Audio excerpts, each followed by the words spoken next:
নমস্কার বন্ধুরা, আমি কোজাগরি আবারও চলে এসেছি তোমাদের সামনে স্পেশাল 2 ধরনের টোটকা ক্রিয়া বা বাস্তু টিপস এবং গুপ্ত শত্রু দমন করতে হনুমানজির 2খানা মন্ত্র নিয়ে, যেটা করলে তোমরা জীবনে ভীষণভাবে উপকৃত হবে, বজরংবলীর কৃপা লাভ করবে।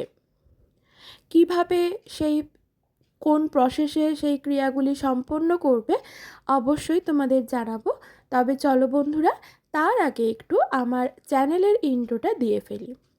বন্ধুরা, যারা আমার ইউটিউব চ্যানেলে আছো, আমি ওমের মা চ্যানেলে তোমাদের আবারও সুস্বাগতম।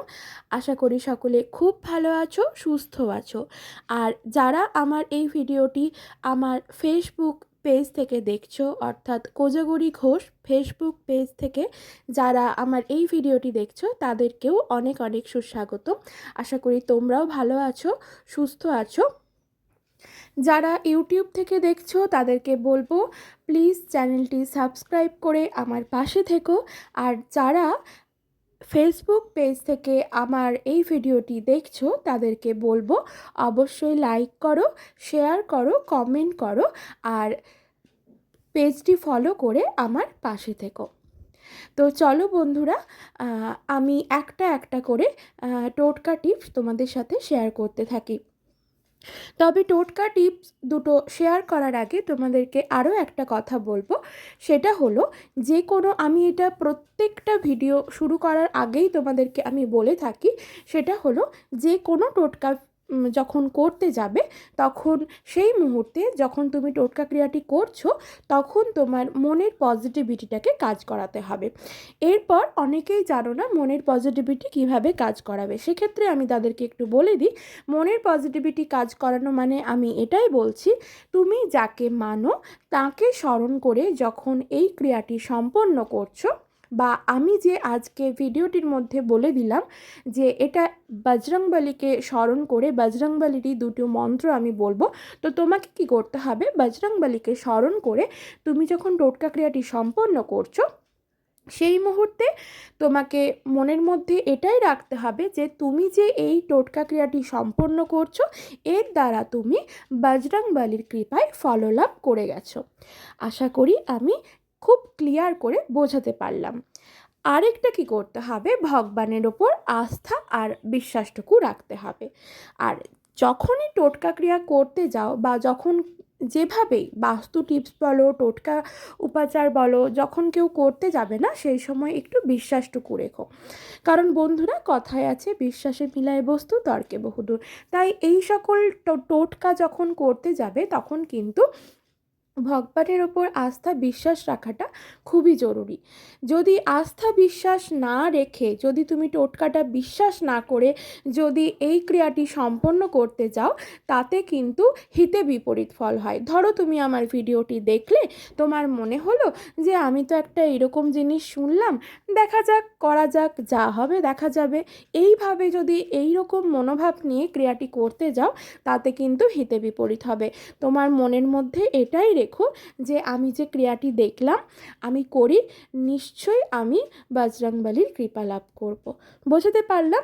আর যারা এই সকল টোটকা টিপস বা বাস্তু টিপস বা টোটকা উপাচার যারা বিশ্বাস করো না, তাদেরকে আমি একটাই রিকোয়েস্ট করব, ভিডিওটি দেখারই দরকার নেই, স্কিপ করে চলে যাও, ঠিক আছে?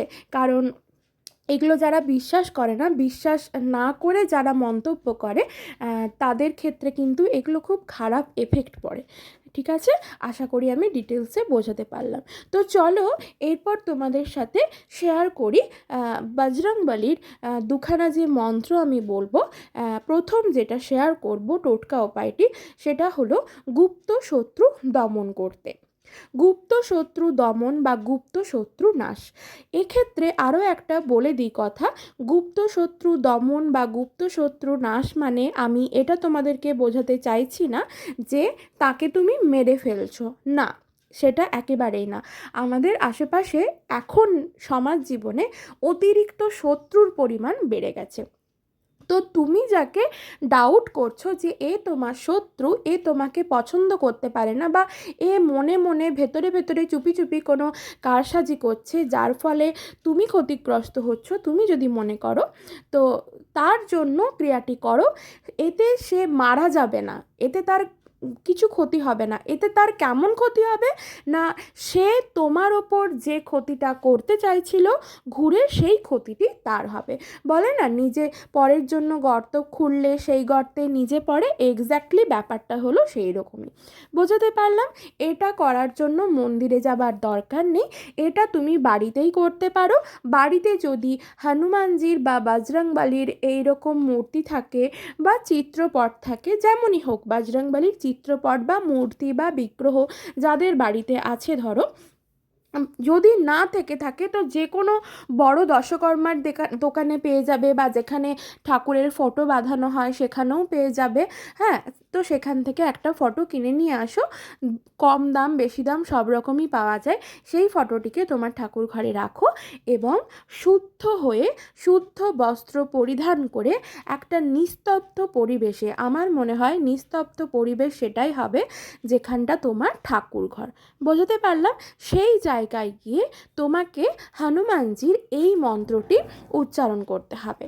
মন্ত্রটি কি একটু ভালো করে শুনে নাও। মন্ত্রটি লিখে নিতেও পারো।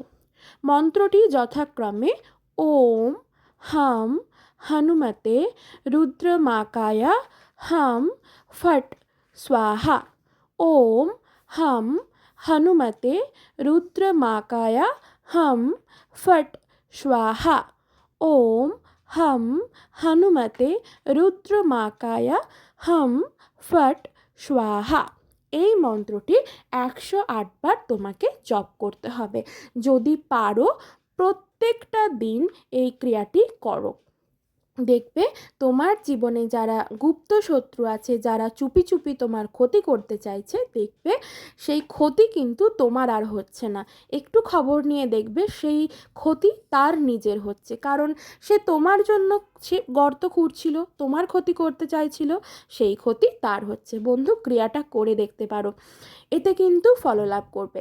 এবার আরেকটা কথা বলি, এই যে বললাম 108 বার জপ করবে, এক্ষেত্রে সবার বাড়িতে জপমালা থাকে না। যেমন ধরো আমার কাছেই কোনো জপমালা নেই, এক্ষেত্রে তোমাদেরকে একটা আমি সাজেশন দিতে পারি। ঘড়ি ধরে টানা 15 মিনিট, ঘড়ি ধরে টানা 15 মিনিট নিস্তব্ধ জায়গায় বসে এই মন্ত্রটি উচ্চারণ করো। 15 মিনিট যখন কন্টিনিউ তুমি এই মন্ত্রটি জপ করতে থাকবে, সেটা 108 বারের বেশি কিন্তু হয়ে যায়। 108 বারের বেশি হোক, ক্ষতি নেই, যেন 108 বার হয়। বোঝাতে পারলাম? যারা এই রকম পরিস্থিতিতে ভুগছো তাদেরকে আমি সাজেস্ট করব, একটু সময় বের করো, সারাদিনের মধ্যে 15 মিনিট সময় একটু কষ্ট করে বের করো। যারা এই রকম পরিস্থিতিতে পড়েছো তারা এই হনুমানজির মন্ত্রটি জপ করো, দেখবে গুপ্ত শত্রুর নাশ হবে। গুপ্ত শত্রু যারা আছে তোমার ক্ষতি কোনোভাবেই তারা করতে পারবে না। বোঝাতে পারলাম? 2 নম্বর যেটা বলবো সেটা হলো, তোমার জীবনে যতই খারাপ সময় এসে থাকুক, সেই খারাপ সময় থেকে মুক্তি পাবার জন্য, খারাপ সময় মুখ থুবড়ে পড়ছো, মুখ তুলে দাঁড়ানোর জন্য একটা মন্ত্র বলবো। তো সেই মন্ত্রটাও তোমরা চাইলে লিখে নিতে পারো। মন্ত্রটা আগে ভালো করে শুনে নাও। মন্ত্রটা হলো ওম হাম হনুমতে নমঃ। ওম হাম হনুমতে নমঃ। ওম হাম হনুমতে নমঃ। ঠিক আছে? মন্ত্রটা পরিষ্কারভাবে শুনতে পেলে চাইলে মন্ত্রটি একটা কাগজে লিখে নিতে পারো। এই দুখানাই মন্ত্র একটা কাগজে লিখে নিতে পারো, তোমাদের সুবিধার্থে বললাম। এই মন্ত্রটি প্রত্যেক দিন স্নান করে 108 বার জপ করো। ঠিক একই পদ্ধতিতে জপ করো। যাদের কাছে জপমালা নেই তারা ঘড়ি ধরে 15 মিনিট জপ করো, তাহলেও হবে। আরেকটা কথা বলে রাখি, আমরা সকলেই মনে করি হনুমান চালিসা পাঠ করলে আমাদের খুব কাজ হবে। তো যারা হনুমান চালিসা পাঠ করার সময় পাও না, তারা কিন্তু হনুমানজির এই মন্ত্রটিও যদি উচ্চারণ করতে পারো, 108 বার জপ করতে পারো, তাহলে এই মন্ত্রের উচ্চারণেও কিন্তু তোমার একই কাজ হবে। বাড়ির অর্থাৎ বাস্তুদোষ দূর হবে, তোমার মন শান্ত হবে, বজরংবলীর কৃপায় তোমার কোনো খারাপ জিনিস তোমাকে ছুঁতে অবধি পারবে না। আশা করি আমি বোঝাতে পারলাম। বন্ধুরা, ক্রিয়াগুলো করে দেখো, হাতে নাতে ফললাভ করবে। 24 থেকে 48 ঘন্টার মধ্যেই ফললাভ করবে, কিন্তু বলবো ক্রিয়াগুলি করো। ভালো থেকো।